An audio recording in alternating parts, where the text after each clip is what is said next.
Ninth class Balochistan board और इसकी review exercise number 2 को हम सॉल्व करेंगे, जिसका पहला क्वेश्चन है फिलिंग द ब्लैंक्स। पहला पार्ट है, इसमें लिखा हुआ है पाई इज़ अ डैश नंबर, यानी पाई जो है वो कौन से टाइप का नंबर है। तो इसको हम जानते हैं कि ये एक इर्रेशनल नंबर है। इर्रेशनल नंबर है चूँकि इर्रेशनल नंबर वो होते हैं जो रैशनल नहीं होते और उन्हें हम पी ओवर क्यू फॉर्म में नहीं लिख सकते। पी ओवर क्यू फॉर्म का मतलब ये है कि इसमें जो पी और क्यू है वो इंटीजर्स होने चाहिए, सेट ऑफ इंटीजर से बिलोंग करने चाहिए और डिवाइज़र नॉन ज़ीरो होना चाहिए। लेकिन हम देख रहे हैं कि पाई की जो वैल्यू है, अगर हम इसको डेसिमल फॉर्म में देखें तो वो नॉन टर्मिनेटिंग नॉन रेकरिंग है, इसलिए हम इसे कभी भी पी बाई क्यू फॉर्म में नहीं ला सकते। इस वजह से हम कहेंगे कि ये जो नंबर है वो इर्रेशनल इर्रेशनल नंबर है। अब इसे नेक्स्ट जो पार्ट आ रहा है वो आपसे डिस्कस करता हूँ। सेकंड पार्ट है, इसमें लिखा हुआ है 6 divided by 5 is the dash fraction. अब देखिए फ्रैक्शन दो तरह की होती है, प्रॉपर और इम्प्रॉपर। तो यहाँ हम देख रहे हैं कि 6 जो कि न्यूमरेटर में लिखा हुआ है ये 5 से ग्रेटर नंबर है, डिवाइजर से बड़ा है, यानी 5 वन टाइम 5 होता है और इनका डिफरेंस लें तो 1 आ जाता है। इट्स मीन कि हम 6 ओवर 5 को किस फॉर्म में लिख सकते हैं, इसे हम लिख सकते हैं वन होल, बल्कि सॉरी इसको हम यूँ लिख सकते हैं यहाँ पर जी 1/1/5, चूंकि 5 1 से मल्टीप्लाई होकर 5 हो जाएगा और प्लस 1 करेंगे 6/5। तो ये इस टाइप की जो फ्रैक्शन है इसे हम कहते हैं ये इम्प्रॉपर फ्रैक्शन है। यहाँ पर इम्प्रॉपर का वर्ड आएगा, इम्प्रॉपर। अब इससे नेक्स्ट जो पार्ट आ रहा है वो आपसे डिस्कस करता हूँ। जी थर्ड पार्ट अगर आप देखें तो इसमें 2 प्लस और with in bracket a plus √3 है, और दूसरी तरफ अगर आप देखें तो a और 2 को यानी 2 प्लस a लिख कर फिर जो आंसर आ रहा है उसमें ऐड करें √3 को, स्क्वायर रूट ऑफ 3 को, इस कॉल्ड डैश प्रॉपर्टी। तो बेसिकली ये एसोसिएटिव प्रॉपर्टी है ऑफ एडिशन कि आप जब तीन नंबर जो है उनको इस तरीके से ऐड कर सकते हैं कि जो एडिशन है उसे आप चाहे तो पहले लास्ट 2 एलिमेंट्स पे पहले अप्लाई कर लें, ऐड इन्हें पहले कर लें, या पहले 2 एलिमेंट्स को आप ऐड कर लें और जो इनका आंसर आए सम आए उसको आप ऐड कर लें थर्ड नंबर में, तो रिजल्ट सेम रहता है। तो इस प्रॉपर्टी को हम कहते हैं एसोसिएटिव प्रॉपर्टी। Associative property. तो यहाँ भी यही वाली प्रॉपर्टी जो है इस क्वेश्चन में हमें नज़र आ रही है। पार्ट 4 है द कंजुगेट ऑफ 2 प्लस 7 आयोटाइज। अब यहाँ पे याद रखें कि कंजुगेट के लिए हम क्या करते हैं, अगर हमें किसी कॉम्प्लेक्स नंबर का कंजुगेट फाइंड करना है तो हम उसका real part as it is रहने देते हैं और इमेजिनरी पार्ट के साइन को चेंज कर देते हैं। यानी 2 - 7 आयोटा बेसिकली 2 + 7 आयोटा का कंजुगेट है, और इन्हें मल्टीप्लाई करने से एक रियल नंबर आता है, एक प्योर रियल नंबर आता है, यानी इसका इमेजिनरी पार्ट जो है वो ज़ीरो हो जाता है। तो आप अगर यहाँ पे देखें तो ये फिर इसका आंसर जो है वो 2 - 7 आयोटा बनता है। जी नेक्स्ट पार्ट है इन 3 iota times 2 - iota the real part is. मतलब इसका जो रियल पार्ट है वो हमने बताना है कि वो क्या होगा। ठीक है, इस पे हमने बात करनी है। तो इसके लिए हमें ये करना होगा कि इन्हें मल्टीप्लाई करना होगा 3 आयोटा को 2 - आयोटा के साथ। 3 आयोटा 2 से मल्टीप्लाई होगा 6 आयोटा आ जाएगा, और 3 आयोटा माइनस आयोटा से मल्टीप्लाई होगा तो -3 आयोटा स्क्वायर आ जाएगा। आयोटा स्क्वायर आप जानते हैं -1 के इक्वल है, तो यहाँ पे -1 आ जाएगा, और -1 जब 3 से मल्टीप्लाई होगा -3 से तो +3 बन जाएगा, यानी 3 + 6 आयोटा। अब इसका जो रियल पार्ट है वो +3 है और इमेजिनरी पार्ट जो है वो +6 है। तो यहाँ हमें हमारे सवाल के जो इसका आंसर बनेगा इस सवाल का वो बनेगा 3, चूँकि रियल पार्ट के बारे में पूछा जा रहा है तो उसका आंसर होगा 3। जी क्वेश्चन नंबर 2 है choose the correct answer. Square root of x y को आप किस तरीके से एक्सप्रेस कर सकते हैं, इसकी प्रॉपर्टी को अगर आप अंडरस्टैंड करें तो देखिए ये प्रोडक्ट है और इसका कंबाइंड स्क्वायर रूट लिया गया है। आप स्क्वायर रूट को प्रोडक्ट के ऊपर जो नंबर है उन पे अलग अलग अप्लाई कर सकते हैं, एक्स का स्क्वायर रूट अलग कर सकते हैं, वाई का स्क्वायर रूट अलग कर सकते हैं। तो ए ऑप्शन जो है इस लिहाज से बिल्कुल बेस्ट ऑप्शन है इस प्रॉपर्टी के लिहाज से। जी नेक्स्ट पार्ट है, इसमें -2 है और इसकी पावर जो है वो 3 है, क्यूब लिया जा रहा है और इसको हमने सिंप्लीफाई करना है। तो नेगेटिव की पावर एक ऑड नंबर अगर हो तो आंसर नेगेटिव रहता है, यानी आंसर नेगेटिव रहेगा और 2 की पावर 3 आ जाएगी। अब 2 की पावर 3 का मतलब है कि 2 अपने आप से कितनी दफ़ा मल्टीप्लाई होगा, 3 दफ़ा। तो 2 टू ज़ा 4, 4 टू ज़ा 8, तो हमारा आंसर आता है -8, जो कि ऑप्शन ए में लिखा हुआ है।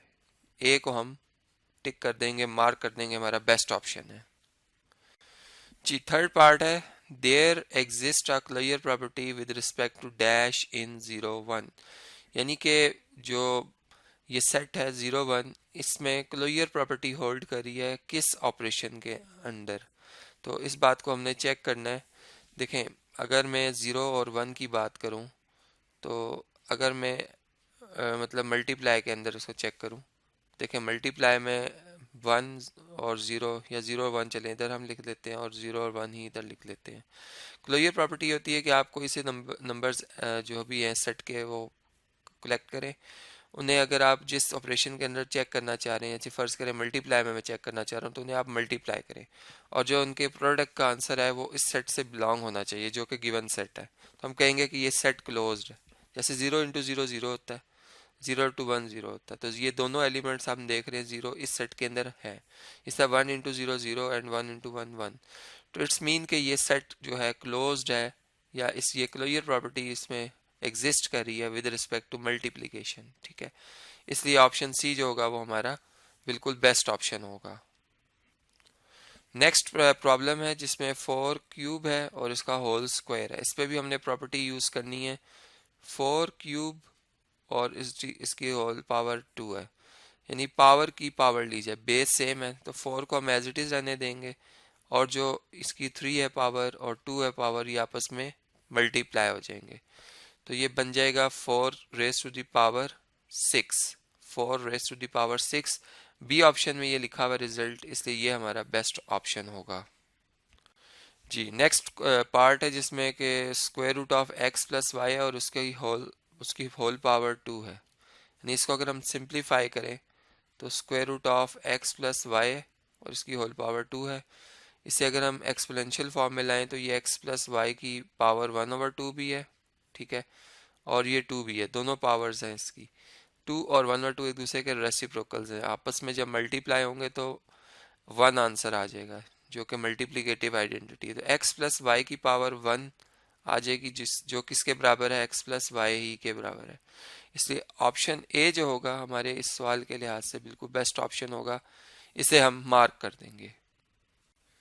क्वेश्चन नंबर 3 है, इसमें लिखा हुआ है कि which of the following sets are closed with respect to addition.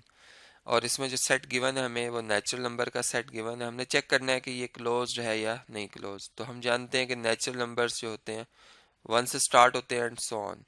अब हमें ये बात पता है कि sum of 2 natural number is also a natural number है। आप कोई से भी 2 नेचुरल नंबर ऐड करते हैं, आपको रिजल्ट जो है वो एक नेचुरल नंबर ही मिलता है। तो हम लिखेंगे सम ऑफ एनी 2, कोई से भी 2 आप ऐड कर लें, एनी 2 नेचुरल नंबर्स, चाहे वो सेम ही क्यों ना हो, ठीक है, natural numbers is also a natural number. तो इस बेस के ऊपर हम कह सकते हैं कि therefore this implies N is closed, यानी नेचुरल नंबर का सेट जो है वो क्लोज्ड है अंडर अंडर एडिशन। तो इसी कैसे ये प्रॉब्लम हम अंडरस्टैंड कर सकते हैं। अब नेक्स्ट बी पार्ट आपसे डिस्कस करता हूँ जी। बी पार्ट है जिसमें सेट ऑफ इंटीजर्स के बारे में पूछा जा रहा है। सेट ऑफ इंटीजर्स हम जानते हैं, इसके अंदर 0 भी शामिल है, +1 भी शामिल है, -1 भी, +2 -2 एंड सो ऑन। अब हम इस सेट को चेक करने जा रहे हैं, तो हम ये बात नोट कर रहे हैं कि आप कोई से भी 2 इंटीजर्स को अगर ऐड करते हैं, जैसे फॉर एग्जांपल 1 में आप ऐड करते हैं -1 को, तो रिजल्ट 0 मिलता है जो कि खुद एक इंटीजर है। या आप 2 में ऐड करते हैं -3, तो आपको रिजल्ट मिलता है -1 जो कि इट सेल्फ एक इंटीजर है। यानी ओवरऑल हम ये देख रहे हैं कि sum of 2 integer is also a integer, sum of 2 integers, और एनी इंटीजर्स भी हम लिख सकते हैं यहाँ पे, इज आल्सो अ इंटीजर।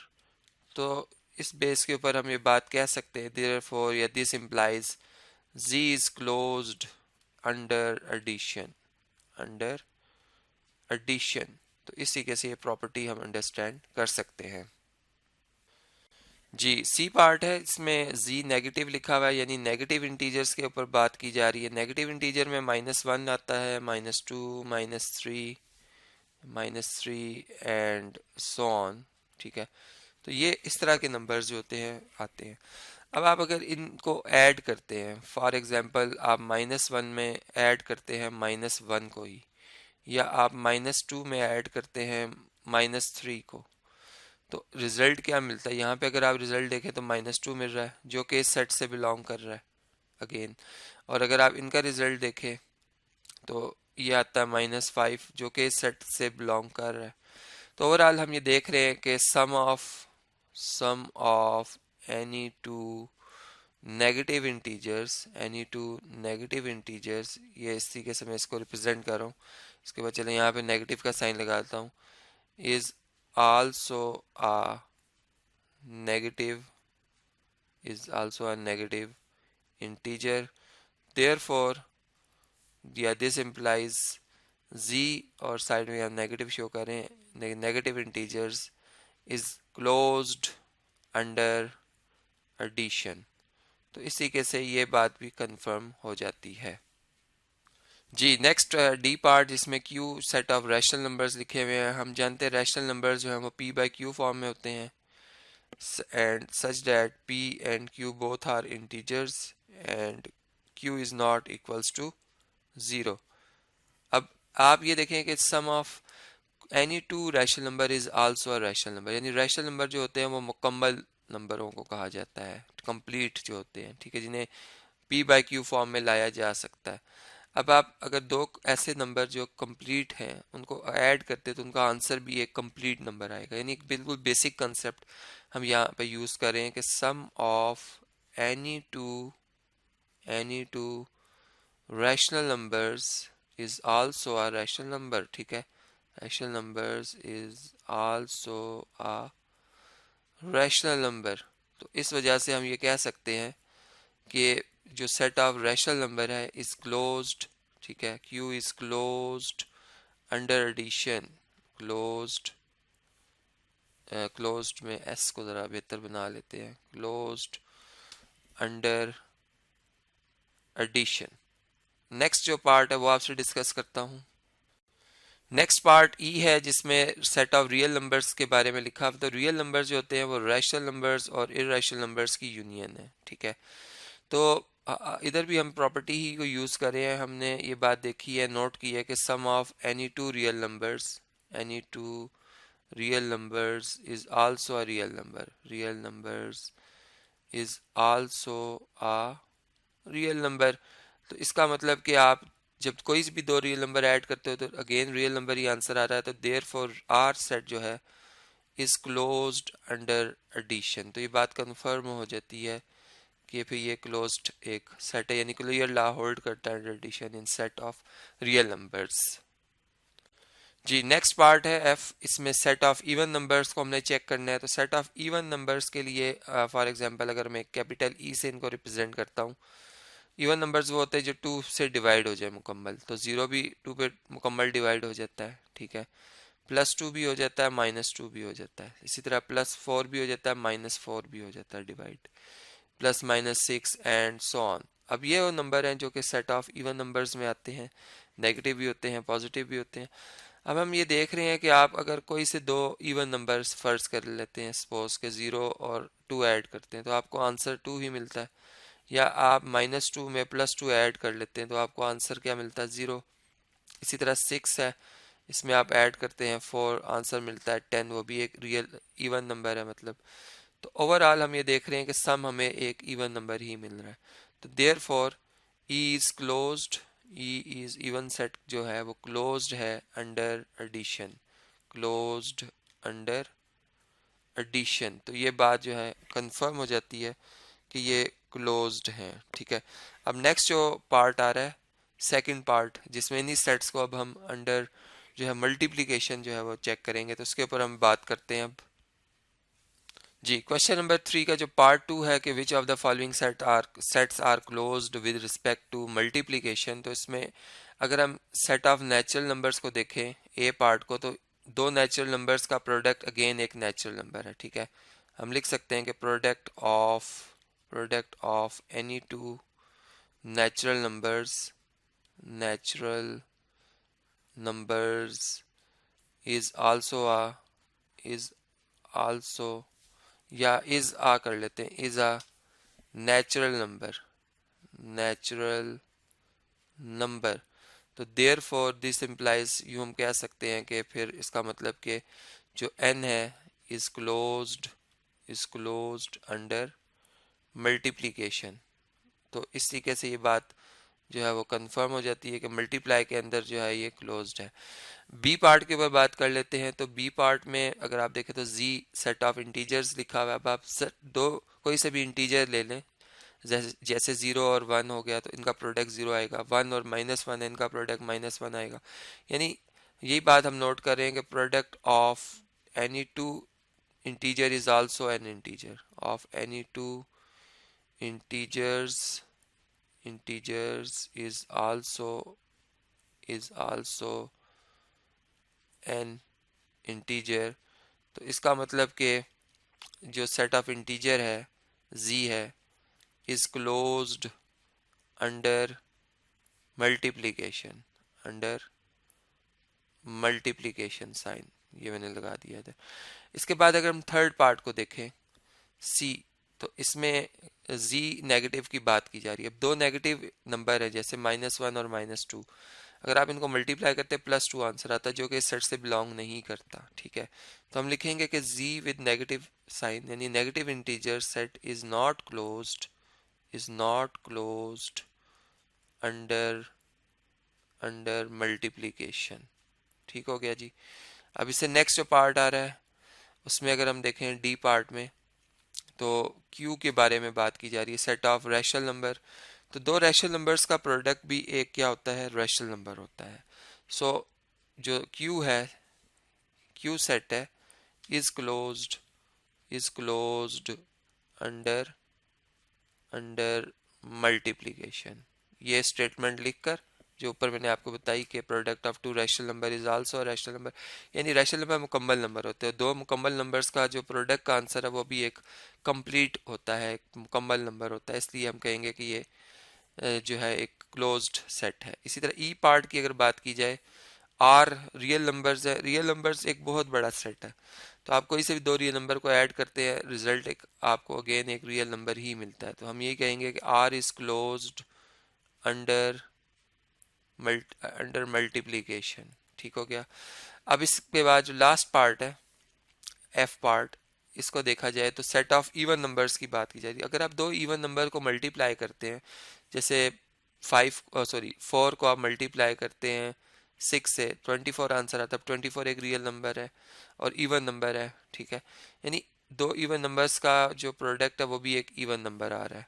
तो हम ये कहेंगे कि जो सेट ऑफ इवन नंबर है, सेट ऑफ इवन